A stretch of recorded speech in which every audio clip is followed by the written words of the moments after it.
and a friend are looking for a place to live. You have a list of places and go to see a rental agent to check on a number of points. Listen to the conversation between your friend and the rental agent and complete the list. First, you have some time to look at questions 1 to 7.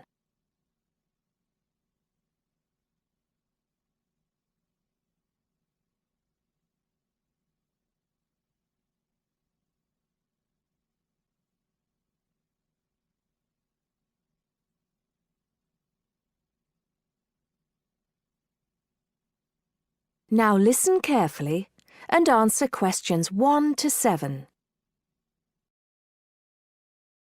Hi, we've been looking over your listing of apartments for rent and we have a few questions about a couple of the apartments. Can you help us? Sure. Yep, this is our most recent listing. What would you like to know? Well, we were first wondering about the house on 3rd Street. We can see that it is furnished and rents for $135 a week, but can you tell us how many bedrooms it has? Let's see. In addition to the den, it has 3 bedrooms. The rental on 3rd Street has 3 bedrooms. So in the example, 3 bedrooms has been written down in the number of rooms column for 19 3rd Street. Now we shall begin. You should answer the questions as you listen, because you will not hear the recording a second time. Listen carefully and answer questions 1 to 6. Hi, we've been looking over your listing of apartments for rent and we have a few questions about a couple of the apartments. Can you help us? Sure. Yep, this is our most recent listing. What would you like to know? Well, we were first wondering about the house on 3rd Street. We can see that it is furnished and rents for $135 a week, but can you tell us how many bedrooms it has? Let's see. In addition to the den, it has 3 bedrooms. What about the one on Route 9N? It looks like it's big with a library and a deck, but it doesn't say how much it costs or anything else about it. Oh yes, Mrs. Gaylor's apartment. That one is actually only a 10-month rental and it is going for $156 per week. It's quite a nice place. She only rents for 10 months each year because of horse racing season. Then her relatives all come to stay, so tenants have to move out. It's a little bit inconvenient, but past tenants have really enjoyed their stay there. Oh, well, we need it for a full year. I guess that one is out. How about the rental on Browen Drive? How many rooms does that one have? As it says on the list, it has 2 bedrooms and a private kitchen and bath. But it's actually a very small place. That's why it's a bit cheaper. Oh. Well then, what about the one that has 3 large rooms? Who is renting that property? That one is a good deal.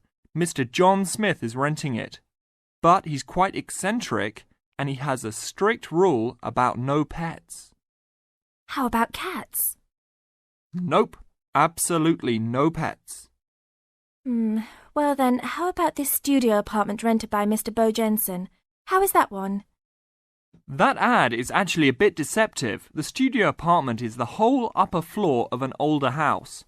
It's actually very large and, at $45 a week, quite affordable. And it's near campus. I think I'd like to check that one out. Do you have a telephone number that we can call? It's not on the list? Oh, it isn't. Here it is. You should ring area code 518 and then 543-7790. Thanks. I think I'll call on that one first. Your friend decides that he would like to talk to Mr. Bo Jensen. Before you hear the rest of the talk, you have some time to look at questions 8 to 10.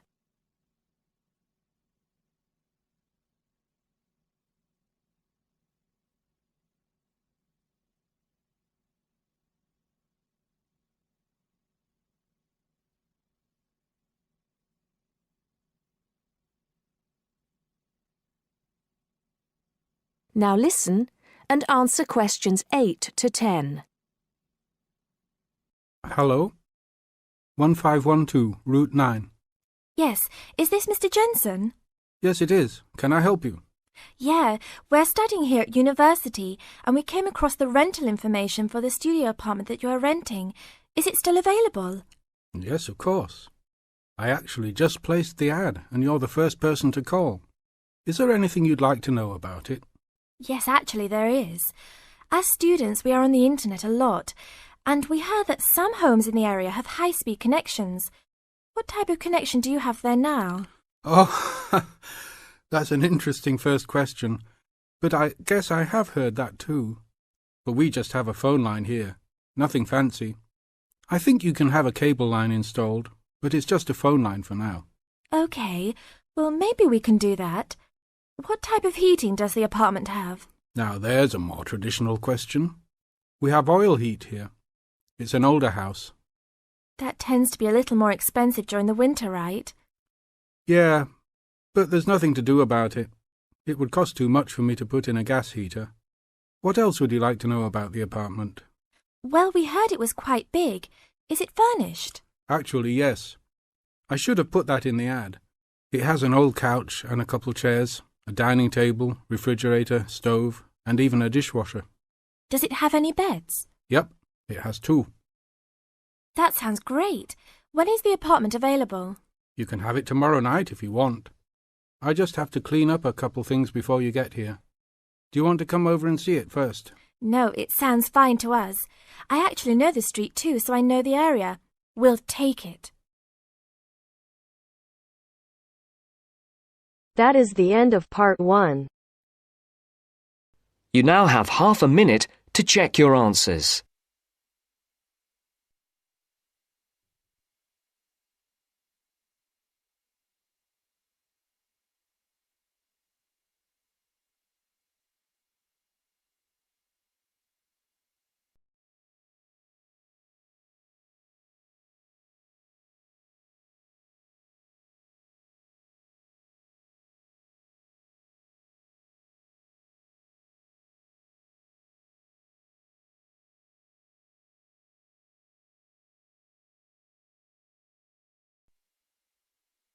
Now turns to part 2. Part 2. You will hear an extract from a talk about facilities for students with disabilities. First, you have some time to look at questions 11 to 13.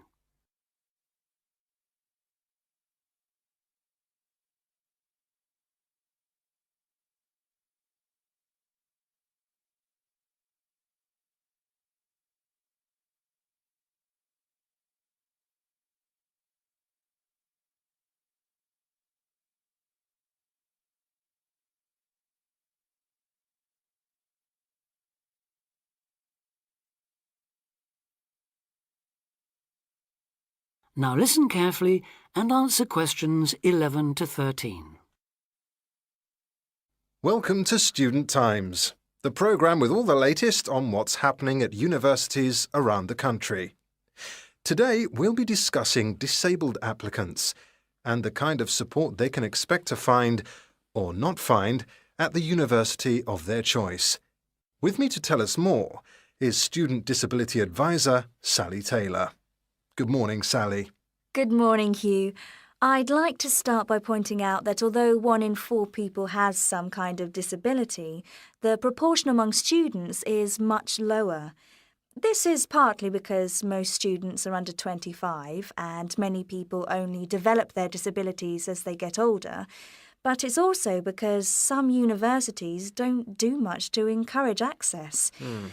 It is true, though, that some have quite sticky problems when it comes to, for instance, wheelchair access, ancient buildings, cobbled streets built centuries ago, and so on. When faced with such a situation, some universities make an extra special effort to provide for students with particular disabilities, while others have specialist accommodation. In fact, all universities should have a written policy statement on students with disabilities, setting out what facilities they have, what their attitude is, and what they're prepared to do. But having said that, only you can properly understand the challenges of any disability you have, and so before accepting a place at a university, or even while you're considering applying, if only to raise the university's awareness, it's good to talk to them and find out how much they can and will do for you. The problem is who to talk to. Most universities and some students' unions have a disability advisor who is supposed to know what facilities they already have and will help with further arrangements if necessary or possible. However, all too often this person is a token. Sometimes it's just an extra responsibility given to a secretary. They don't know what the situation is in practice, and they don't have any real authority to change anything. So, given that for any prospective student it's best to visit a university before applying, it's an especially good idea for students with disabilities or special needs to check whether the place really does come up to scratch. In general, the university should provide personal care and assistance, and there are certain key features to look out for if you have a particular disability, including the following. Before you hear the rest of the talk, you have some time to look at questions 14 to 20.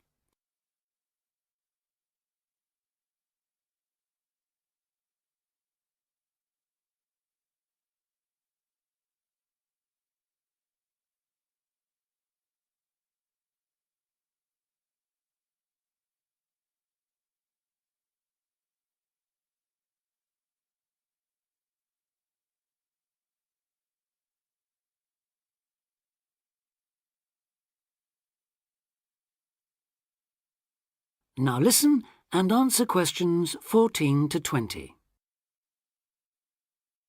Firstly, if your mobility is impaired, check there are ramps and easy access to all buildings, not just accommodation or teaching rooms. Then, when you're inside, look for clear instructions on fire and emergency procedures for the disabled. Also, make sure there are lifts that work, not the usual ones that seem to be out of order half the time. And check for suitable lavatory facilities. There is a different set of things to look for if you suffer from any kind of hearing impairment. There should be induction loops in lecture theatres, flashing sirens in all rooms, and in accommodation, visual doorbells that light up when somebody calls round to see you. If it is your sight that is impaired, there obviously need to be braille translators of books and documents. In all buildings, the stairs, floors, doorways and windows must have clear markings, and there also have to be special fire and emergency procedures for you. If you suffer from dyslexia, you will need a computer for general use and in exams. And as exams may take you longer to complete, you should be allowed extra time in which to do so. This applies to work in general too. There are, of course, many other possible health difficulties that you may suffer from, such as diabetes, epilepsy, or heart conditions. If this is the case, check the availability of access to appropriate treatment, including medication and/or therapy. Finally, make sure that in the event of an emergency, it is clear what you and other people who may be involved have to do. That is the end of part 2. You now have half a minute to check your answers.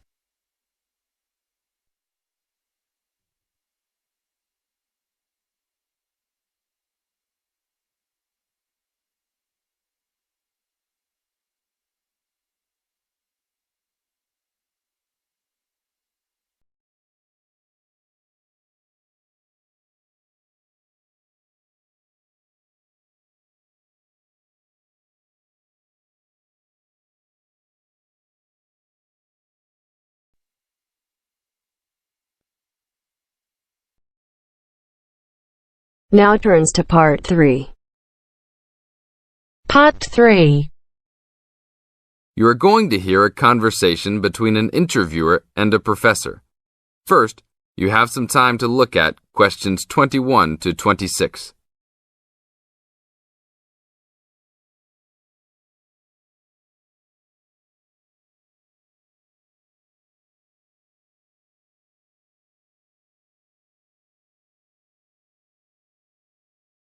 Now listen to the tape and answer questions 21 to 26. Today I'm here with Professor Nittick, who is our new university president. He has been a professor for 20 years and teaches many of the best classes on campus.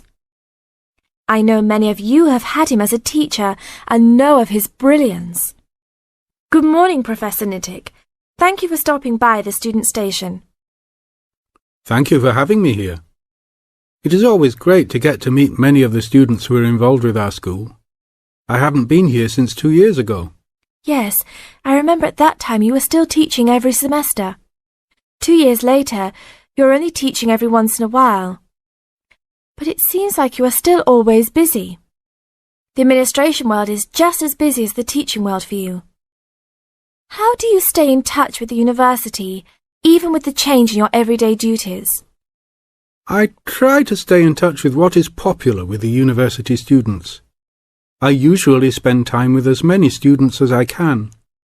They usually give me insight into what the new concerns and beliefs are for the new generation. On top of that, I try to be as youthful as I can. I consider myself to be youthful, at least for my age. So I always have a good time and try to stay young. I try my best to not just be a teacher, but also participate in university life. Interesting. So are you still doing lots of academic work, or are you mostly concentrating on administrative affairs?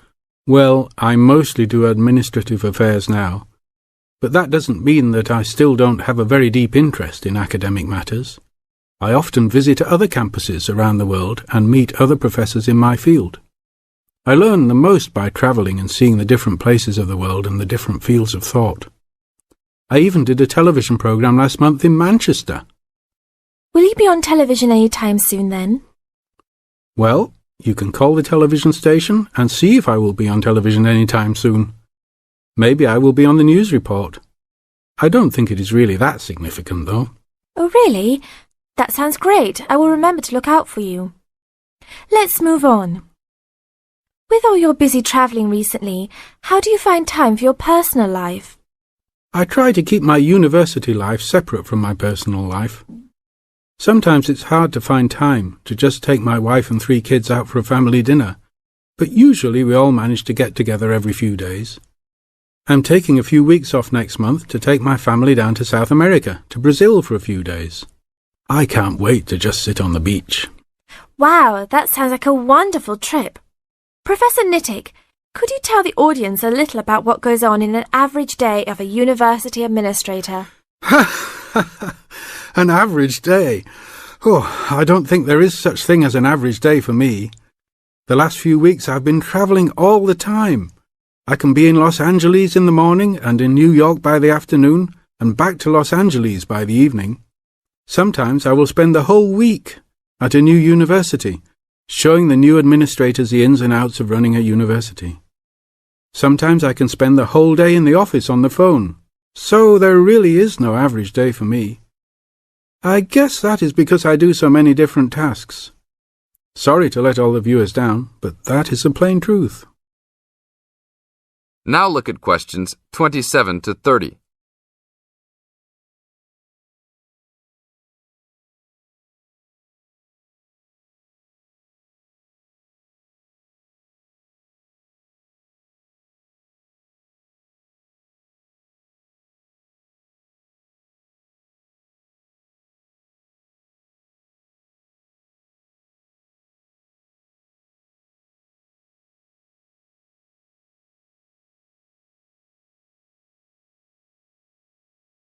Now listen to the tape and answer questions 27 to 30.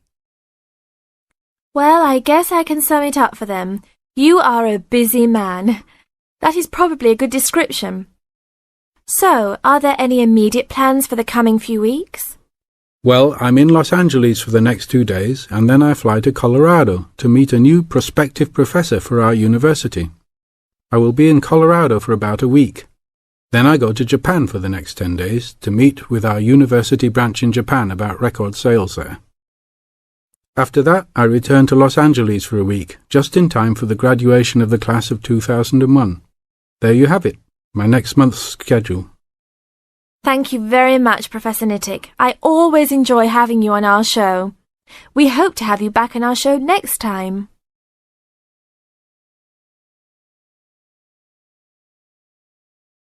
That is the end of part 3. You now have half a minute to check your answers.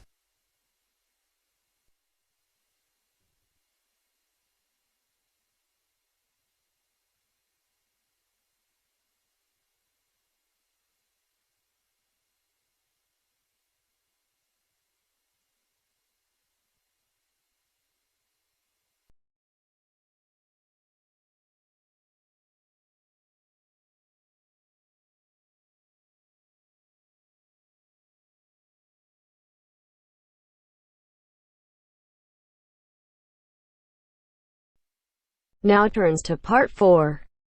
Part 4. You will hear an extract from a talk about student health, and specifically about ways to avoid headaches. Listen to what the speaker says and complete the summary. First, look at questions 30 to 40.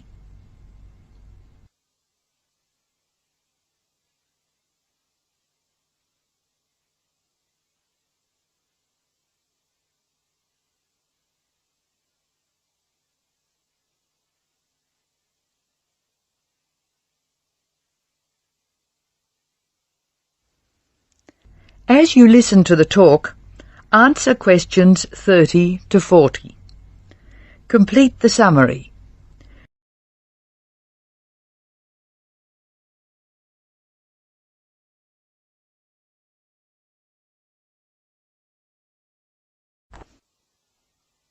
Hello, welcome to the Student Orientation Programme. Today's session is on health issues, and this talk is about headaches and how to avoid them. It may surprise you to hear that headaches are often caused by hunger. In fact, one study suggested that 70% of headaches are related to hunger, which makes it the principal cause. The advice is simple: eat 3 meals a day and try to keep to a fairly regular schedule of meals. People associate noise with headaches, and for most of us, excessive noise creates the conditions for a headache. Very loud noise is unpleasant, and people usually remove themselves from it. Having said that, younger people tend to tolerate noise better than their elders, so I may be leaving noisy places far earlier than you. Just remember that exposure to too much noise may predispose you to a headache. Of course, we all associate headaches with studying. In fact, the headache probably doesn't come from the studying so much as from being tense. When we study hard, we often hunch over our work.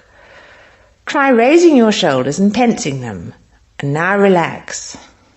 Can you feel how much more comfortable a relaxed stance is?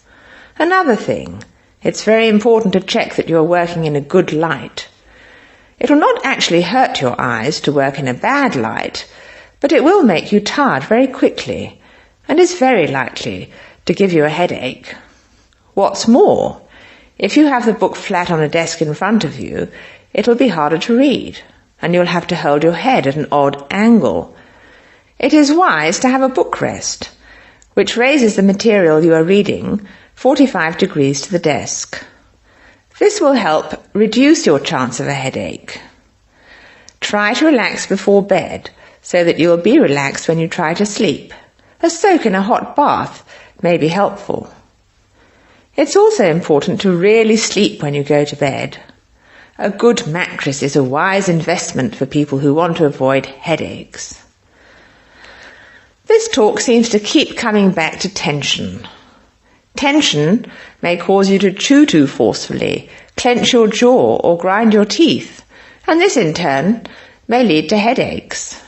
It is very easy to say that you shouldn't grind your teeth, and very hard to stop, particularly if you grind your teeth in your sleep. Try to avoid situations which will make you tense, particularly just before bed. If you do compulsively grind your teeth in your sleep, ask your dentist about a soft mouth guard. In general, Try to eat regular meals and avoid tense situations. Be sure you get plenty of exercise. Hopefully your headaches will be greatly reduced. One other thing I should point out, avoid smoky rooms and cars. Such places certainly encourage headaches, and the smoke may be doing you quite serious long-term damage. That is the end of part 4. You now have half a minute to check your answers.